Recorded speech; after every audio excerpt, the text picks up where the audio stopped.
Futsal Indonesia lagi-lagi bikin kejutan di dunia olahraga. Sementara timnas sepak bola masih berjuang lolos ke Piala Dunia, futsal malah makin diakui dunia. Tapi kenapa bisa gitu ya?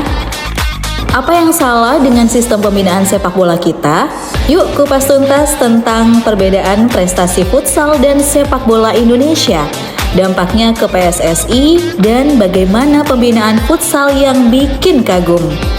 Jangan lupa like dan subscribe buat video seputar dunia olahraga Indonesia. Pernah nggak sih lo mikir kenapa futsal Indonesia bisa lebih berprestasi daripada sepak bola? Padahal sama-sama main bola, cuma beda ukuran lapangan doang.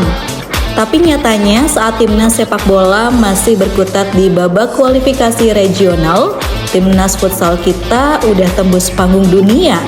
Lah, kok bisa? Oke, mari kita kulik bareng. Futsal Indonesia udah beberapa kali bikin geger Asia. Tahun 2022, Indonesia masuk final AFF Futsal Championship dan lolos ke AFC Futsal Asian Cup. Bahkan baru-baru ini kita sukses ngalahin tim kuat kayak Vietnam dan Australia. Sementara itu timnas sepak bola masih ya gitu-gitu aja. Ada progres tapi prestasinya belum stabil. Nah, ini bukan cuma soal hoki, ini soal sistem. Lo tahu nggak, ternyata sistem pembinaan di futsal jauh lebih efisien. Kenapa? Karena skalanya lebih kecil, biaya lebih murah, dan talent scoutingnya lebih aktif.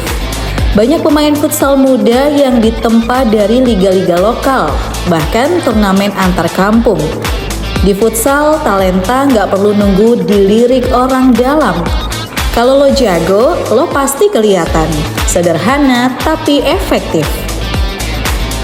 Bandingin sama sepak bola.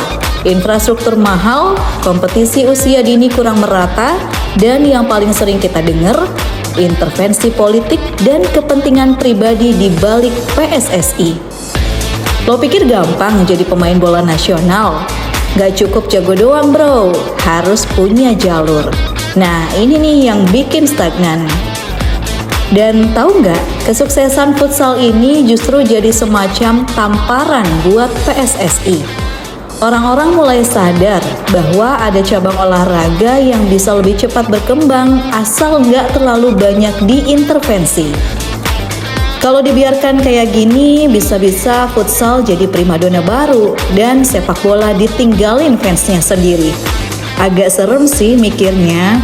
Tapi di balik itu semua ada harapan. Beberapa daerah mulai serius membina futsal sejak usia dini.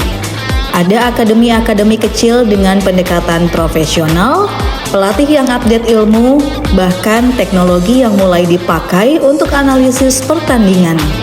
Ini bukan cuma keren, tapi jadi bukti bahwa prestasi itu bisa dibentuk, bukan cuma ditungguin.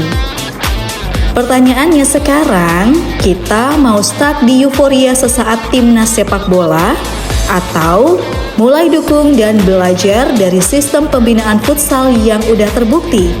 Karena kalau futsal bisa, kenapa sepak bola enggak? Kalau lo suka video kayak gini, jangan lupa like dan subscribe buat konten seru seputar dunia olahraga Indonesia.